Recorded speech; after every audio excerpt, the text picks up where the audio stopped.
자, 낙폭과대주 저점 매수 전략 가능한지 알아보는 시간입니다. 알파프로 투자전략 정태근 팀장 나와 있습니다. 어서 오세요. 네, 반갑습니다. 네, 냉장고 속으로 잘 들어오셨습니다. 그래도 여기 조명 때문에 좀 따뜻한데요? 스튜디오가 사실 이제 이 방송을 보시는 분들은 궁금해하실 수 있는데 네. 환경이 좀 그렇죠.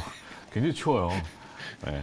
자, 이건 뭐 더 내고 그래서 네. 따뜻한 물을 먹는데도 이제 약간 그 네. 기관지가 얼테는 기침이 좀 나온다는 거 양해를 좀 부탁드리기 위해서 말씀드렸고 생방송이니까. 네. 자, 생방송 묘미죠, 뭐. 그렇죠. 자, 오늘은 반도체 쪽이 좀 밀립니다. 네. 뭐 4분기 실적 부진 전망. 하이닉스도 네. 그렇고 뭐 삼성전자도 그렇고 뭐 새삼스럽게 네. 갑자기 뭐 주가가 조정을 받으면 거기에 네. 따른 이유가 있어야 되니까 그쵸. 이렇게 붙이는 것 같은데 오늘 낙폭과대주 포착 뭐 어떤 것들을 먼저 봐야 될지 첫 번째 기업. 네, 일단 낙폭과대. 어찌 보면은 이제 일단 첫 번째 종목은 SK 이노베이션입니다. SK 이노베이션. 네, 일단 점수는 6점, 일단 6점 정도. 6점이고요. 뭐 그래도 나름 양호한 거 네. 아니에요? 네. 이게 좀 9점, 8.9점 이렇게 저희가 이렇게 많이 후하게 주는 편인데 이번에는 네. 좀 6점 좀 낮았습니다. 대형주의 특성이 있군요. 이게 낙폭과대를 보게 되면 LG 에너지 솔루션이라든지 네네네. 그리고 삼성 SDI를 좀 말씀드려야 될 것 같은데 이게 최근에 투자 심리적인 측면에서 봤을 때 좀 많이 꺾이는 것 같아요. 그러다 2차 보니까 전지성이? 네, 2차 전지 피크 얘기들을 전부 네네. 다 얘기 동시에 꺼내는 바람에 네. 그쵸. 거기에 또 이제 뭐 리튬 사태라고 해야 될까요, 이거? 사태 뭐 이게 뭐 업계에 계신 분들 같은 사태라고 볼 수가 있는 거고 네. 우리 같은 경우 리튬 고점, 우리는 고점. 리튬 고점 이렇게 좀 봐야 되겠죠. 그 볼리비아 리튬 광산 논란이 네. 지금 끊임없이 나오고 있어요. 볼리비아 쪽에서는 공식적으로 좀 부인을 하는데 국내 업체는 계속 그쪽에 네네. 채광권의 이슈를 걸고 있잖아요. 그렇죠. 뭐 논란이 좀 많은 것 같습니다. 이게 근데 중남미 쪽 같은 경우도 뭐 중남미는 그런 건 아니지만 다 마찬가지지만 특히나 중남미 쪽 같은 경우는 사업하기가 쉽지가 않아요. 안 된다니까요. 예. 그게 개인 그 일개 회사의 자격으로는 절대 들어갈 수 없습니다. 없어요. 그래서 이제 모 기업이 네. 그러면 쿠션 쳐서 해외 업체하고 그 리튬 네. 광산하고 연계된 해외 업체들하고 하는데 네네. 실체가 모호해요. 그러다 보니까 투자자의 주의 당부가 네네. 반드시 필요한데 그건 저희가 언급할 건 아니고 네. 네, 취재를 하시는 기자분들이 있으실 테니까 네네. 기자분들 나중에 또 뭐 내용 보고 그분들 좀 오늘은 자세하게. 네. 그러니까 그런 이슈가 2차 전지의 투자 심리까지 같이 옹쳐매고 네. 있단 말이에요. 어, SK 이노베이션 좀 얘기해 네, 그것도 있고요. 일단 주식시장 측면에서 보기엔 지금 자막이 나오고 있는데 테슬라 이슈가 가장 큰 것 같습니다. 테슬라. 일단 항상 뭐 전기차, 2차 전지 하게 되면 테슬라가 선도하잖아요. 네. 그리고 스마트폰 얘기가 나오게 되면 항상 또 애플이 선도를 하듯이 테슬라에서 문제가 좀 발생이 되다 보니까 이게 문제라기보다는 해프닝이라고 좀 말씀드리는 게 맞는 것 같네요. 일단 어쨌든 중국 쪽에서 이제 모델 Y에 대한 생산이 8일간 이제 중단이 되게 되면서 네. 이 소식이 나오게 되면서 지난주부터 지금 흔들리고 있는 상황이거든요. 근데 지난주 금요일날 자칫 하락적으로 갈 수가 있었지만은 반도체가 잡아주게 되면서 시장에 큰 영향 그렇게 제한적이었다 볼 수 있을 것 같은데 오늘 같은 경우는 IT까지 좀 약세를 보이다 보니까 일단 시장이 조금은 뭐 약하게 좀 진행이 되는 것 같습니다. 일단 뭐 테슬라 쪽 얘기가 나오게 되면서 2차 전지 관련 종목들이 전부 다 흔들리고 있다라고 말씀을 좀 드렸는데 지난주 금요일날 어쨌든 뭐 2차 전지 전방업체단지 그리고 2차 전지 관련된 뭐 기업들까지 전반적으로 흔들렸지만 그럼에도 불구하고 SK 이노베이션 상당히 잘 버티더라고요. 네. 이게 아마 매출 구조 때문에 그런 영향이 좀 있는 것 같습니다. 아무래도 삼성 SDI라든지 LG 에너지솔루션 같은 경우에는 뭐 북미 쪽이라든지 그리고 유럽 쪽에 했던 글로벌 기업들 쪽으로 상당히 매출 다변화가 되는 상황들이고 그런 상황들 속에서 테슬라 쪽 같은 경우는 매출 준다가 좀 있다 보니까 이런 영향을 좀 받았는데 SK 이노베이션 같은 경우는 3분기 기준으로 보게 되면은 그 현대 기아차 쪽은 매출 비중이 상당히 높습니다. 한 70% 이상이 현대 기아차 쪽으로 집중이 돼 있다고 좀 보시면 될 것 같은데 이게 조금 동전의 양면처럼 작용이 되는 것 같아요. 테슬라지 글로벌 완성차업체들이 좀 좋게 나오게 되면은 뭐 LG 에너지솔루션이라든지 삼성 SI가 좀 강세를 보이지만 반대로 지금 좀 테슬라의 좀 부정적인 얘기가 나오게 되면은 상대적으로 SK 이노베이션이 좀 부각이 될 수밖에 없다 봐야 될 것 같습니다. 그렇다고 해서 SK 이노베이션이 주가 탄력적으로 뭐 급등 나온다 이런 것들이 아니라 2차 전지 서두에 말씀드렸듯이 2차 전지 LG가 현재 전반적으로 하락을 하고 있는 상황이기 때문에 원래는 이 기업 쪽으로 말씀드리는 게 맞습니다. 하지만 네. 제가 봤을 때는 하락의 어떤 강도가 좀 더 이어질 가능성이 있다 보니까 거기에 대한 대안 성격으로서 그나마 조금 안전하게 접근할 수 있는 부분들이 SK이노베이션이라 판단을 하다 보니까 8.9점이 아니라 조금 낮은 6점을 좀 드렸다고 볼 수가 있을 것 같아요. 그래서 결국에는 현대차 쪽으로 최근에 그 협력을 강화하고 있다는 부분들 때문에 대안 매력 때문에 일단 SK이노베이션을 좀 말씀드렸다고 보시면 될 것 같아요. 그리고 큰 폭의 어떤 뭐 변동성 확대라기보다는 지금 화면에 보신 바와 같이 어쨌든 SK이노베이션이 지금 16만 원 전후에서는 조금은 그래도 바닥을 다질 것 같은 그런 모습이 연출이 되고 있는 상황들이기 때문에 추세적인 아직까지는 추세적인 상승보다는 기술적 반등 측면에서 한번 보시면 그래도 그나마 시장 대비 좀 선방을 하지 않을까. 다른 2차 경쟁 업체를 대비해서 좀 선방을 하지 않을까라는 판단에 네. 첫 번째 종목은 SK이노베이션을 준비를 했습니다. 그래서 혹시 뭐 보유를 하고 계신 분들 같은 경우에는 일단은 목표가를 19만 5천 원을 좀 잡도록 하겠습니다. 일단 241선 돌파가 이루어져야 좀 추세적인 상승으로 간다고 판단할 수가 있기 때문에 1차적으로 19만 5천 원, 241선 부분까지 보자라는 말씀 드려보고 싶고요.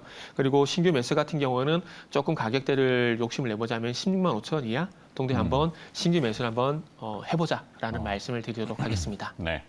뭐 SK온에 대한 네네. 뉴스는 계속 나오더라고요. 그렇죠. SK온이 지금 자본 조달을 한 1조 3천억? 네네. 물론 뭐 채무 부채가 있긴 한데 그 자금을 가지고 이제 북미 지역에 네네. 계속 그 차입금 비중이 높아요. 차입금은 높은 건 상당히 사실입니다. 높죠. 네, 네. 높은 건 사실이에요. 그래서 이제 SK 전체적으로 보면은 자금 상황에 대해서는 조금 녹록진 않다. 네네. 뭐 SK 하이닉스까지 들어가면 좀 복잡해지니까. 그런데도 불구하고 네. 안 나아갈 수는 없고 북미 지역에 네네. 뭐 IRA 법안과 저촉되는 미국의 인플레이션 감축 법안의 직접 타격이 이제 우리 2차 전지와 네네네. 장기차 네네. 이렇게 됐었잖아요. 그러다 보니까 이제 현지의 공장과 이제 라인을 잡기 위해서 계속 지금 부단히 노력하고 있는 건데. 그렇죠.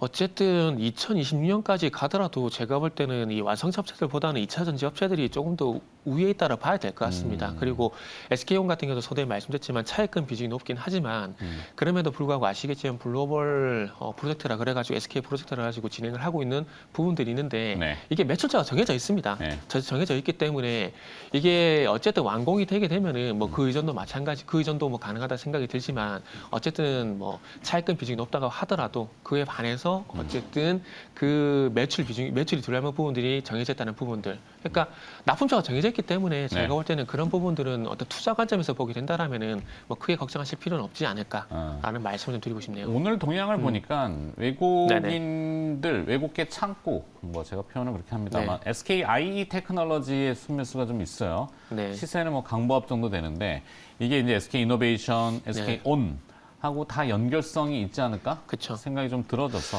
그리고 금요일날 제일 많이 빠졌기 때문에 기술적 반등 성격도 좀 있다라고 봐야 될 것 같고요. 봐야겠죠. 예, 예. 네. 자, 여러분, SK 이노베이션은 일단은 화살표 점수라고 하는 점수는 6점을 네네, 주셨고 6점이요. 허리보다는 약간 위. 네. 자, 그다음에 두 번째 게임, 두 번째 게임이네. 두 번째 기억은. 이 원고 보면서 멘트를 하려니까.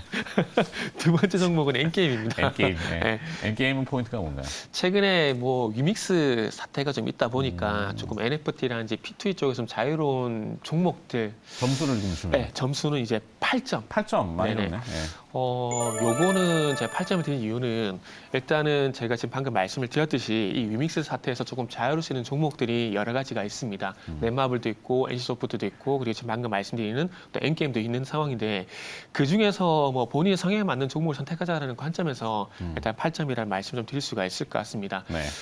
위믹스 사태로 인해 가지고 어쨌든 이 게임 출시가 그러니까 P2E 게임 출시가 좀 늦어지게 되면서 어떤 새로운 모멘텀이 조금 늦어질 수밖에 없다라는 점. 뭐 그런 부분들이 제가 봤을 때는 조금은 그래도 게임 섹터를 위축시키지 않을까. 게임 업종, 그러니까 모바일 게임 섹터라는 전체 업종을 좀 위축시키지 않을까 하는 생각이 들고 그 속에서 결국에는 그렇다면 뭘 봐야 되냐. 신작이라든지 실적이 나오는 종목들 쪽으로 좀 제한적인 어떤 접근을 해야 되지 않을까라는 말씀을 드릴 수 있을 것 같아요. 어쨌든 비교를 좀 해보자면은 뭐 물론 뭐 전체적인 부분들 다 부합을 시키긴 힘들지만 대체적으로 어쨌든 뭐 NFT라든지 P2E 게임 이런 얘기가 나오는 기업들 주가보다는 그래도 뭐 N게임이라든지 N소프트라든지 넷마블 같은 종목들처럼 신작이라든지 그리고 실적이 받쳐주는 기업들 같은 경우는 그나마 그래도 주가가 선방하고 있다는 봐야 될 것 같습니다. 뭐 네. N게임 같은 경우는 계속 우상향을 하고 있는 상황이고 뭐 N소프트 같은 경우는 48만 원 부분에서 추가 상승이 좀 부대끼고 있는 상황이지만 그럼에도 불구하고 개입이 발생된 자리를 잘 지켜주고 있다. 있다는 점을 보게 된다라면은 다른 게임 업종 대비해서는 좀 선방하고 있다 볼 수가 있을 것 같아요. 그래서 그런 관점에서 엔게임을 좀 봐야 되지 않을까 생각이 들고 뭐 그리고 엔게임 같은 경우는 실적 측면에서 좀 봐야 될 것 같습니다. 지금 화면에도 실적 괜찮은데? 실적은 좀 괜찮게 나올 걸로 봐지고 있고 뭐 이미 뉴스에 노출됐습니다. 올해 실적이 사상 최대 실적에 대한 얘기가 나오고 있는 상황입니다. 2008년도에 영업이익이 125억이었는데 2008년 이후에 좀 먼 과거긴 하지만 2008년 이후에 사상 최대 실적이 좀 예상이 되고 있는데 이 열혈 강호가 현재 소위 말해 역주행 현상이 발생이 되고 있습니다. 중국 쪽인가요? 네네, 중국 쪽에서. 그래서 보니까 최근에 중국 소비주가 최근에 또 부각이 되고 있지 않습니까? 그러다 보니까 엔게임이 또 중국 소비주라는 테마주에 또 올라타지 않을까. 네. 이미 올라탔다고 봐야 되겠죠?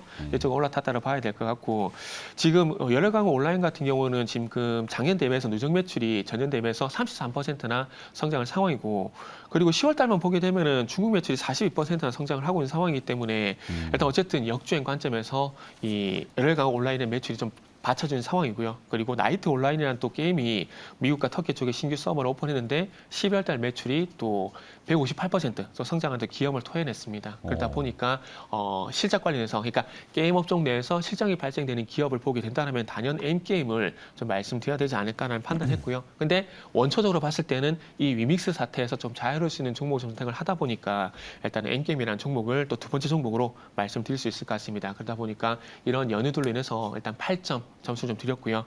마지막으로 가격 전략을 좀 말씀을 드리면은 지금 현재 뭐 차트를 보신 분은 아시겠지만 10월 달 이후부터 꾸준히 현재 우상향을 하고 있는 상황입니다. 네. 그렇기 때문에 뭐 차트적으로도 상당히 좀 양호하다를 볼 수가 있을 것 같고요. 신규 매수 같은 경우는 일단 조금 욕심내보자면은 8,100원 이하 정도 한번 말씀을 좀 드려보고 싶은 상황이고요. 5일선을 사찰 이탈할 가능성에 대한 부분들을 염두에 두셨다라고 보면 될 것 같고요. 그리고 이제 목표가 같은 경우는 일단은 깔끔하게 일단 10,000원 설정 한번 해보도록 하겠습니다. 깔끔하게 10,000원. 네, 딱 잘리게요. 딱 떨어지는군요. 네, 딱 떨어지게요. 9,980원 이런 건 안 하고. 네. 자, 10,000원으로 목표가를 설정해 주셨습니다. 자, 세 번째 기업 빠르게 넘어가 볼까요? 또 네. 어떤 기업? 세 번째 기업은 이제 이마트를 좀 선택을 했는데요. 이마트는 점수를 굳이 주자면 구자면은 9점. 9점. 네. 높은데. 네. 거의. 이제 저는 개인적으로 지난주부터 이제 편의점에서 이제 마트 쪽으로 갈아타자. 이렇게 좀 생각을 하고 있거든요. 이유가 있나요? 일단은 이게 가장 첫 번째 이유는 이건 것 같아요. 그 정부에서 어쨌든 규제개혁위원회이긴 하지만 정부라고 좀 봐야 되겠죠. 이 마트 의무휴업 규제 완화를 추진하고 있다는 부분들. 네네네.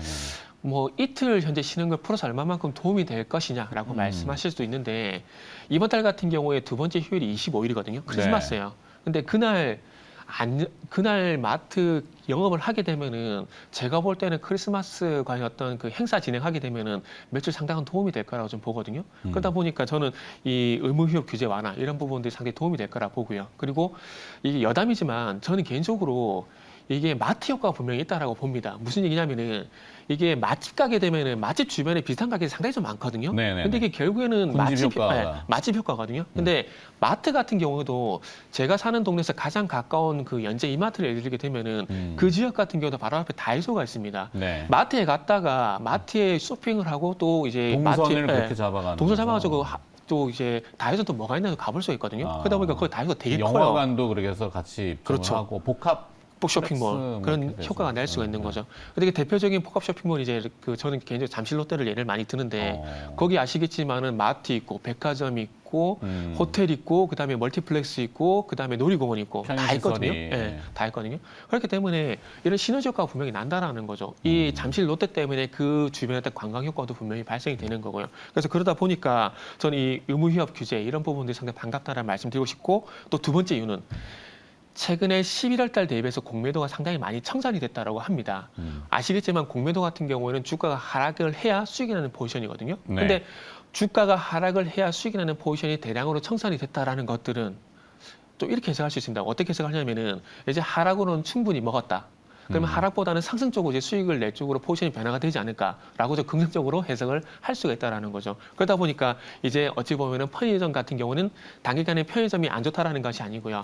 뭐 편의점 같은 경우 4분기 실적에 대한 기대감이 있긴 하지만 그럼에도 불구하고 이제는 편의점에서 마트 쪽으로 같은 유통업종 내에서 편의점에서 마트 쪽으로 이제 순환매 관점에서 갈아타보는 전략, 롯데쇼핑, 이마트 이렇게 좀 말씀을 좀 드리고 싶습니다. 네. 그러다 보니까 좀 높은 점수를 좀 줬고요. 그래서 차트적인 부분도 좀 말씀을 드리자면은 기술적으로. 네, 이게 신규 매수를 10만 원 정도 좀 잡았거든요. 그래서 네, 지금 10만 1,500원입니다. 그래서 제가 볼 때는 충분히 제가 욕심내고는 10만 원 정도 가격 가능하다라고 판단을 좀 하고 있고요. 저는 개인적으로 오늘 조정이 나올 줄 알았어요. 근데 오늘 상승이 네. 좀 나와가지고 일단 조정을 기다려보자는 말씀 드리고 싶고. 그러니까 움직이는 건 움직이는 거로 자기 길을 가더라고요. 그러니까요. 참 이게 항상 맞추면 좋은데 그게 쉽지가 않고. 그리고 목표가는 11만 5천 원. 일단은 그 241선 부근인 11만 5천 원까지 일단 우선은 보자. 요 부분은 제가 N게임에서 그 SK이노베이션 말씀드렸듯이 241선이 돌파가 되게 되면은 이거는 추세적 상승으로 간다. 241선 많이 저항을 받게 되면 기술적 반등으로 끝날 수가 있기 때문에 가격에 대한 분기점, 그러니까 추세적 상승과 기술적 반등의 어떤 분기점 역할하는 가격대가 11만 5천 원이다라고 이렇게 좀 해석을 하시면 될 것 같습니다. 좋습니다. 이마트까지 들어봤습니다. 이마트가 가장 점수가 높았네요. 네. 자, 오늘 SK이노베이션, M게임, 이마트 네. 일단 세 가지 기업을 들어봤는데 이마트가 9점으로 가장 높았다는 거 참고해 보시고 주말에 저희 집사람도 양재동 하나로마트인가 갔다 왔는데 네네. 뭐 너무 좋은가 봐요, 그게. 자, 이마트. 한번 가보시면 그러면 신천지입니다. 그래요? 알겠습니다. 자, 잘 들었습니다. 알파프로 투자전략 정태근 팀장이었습니다. 오늘 고맙습니다. 네, 감사합니다.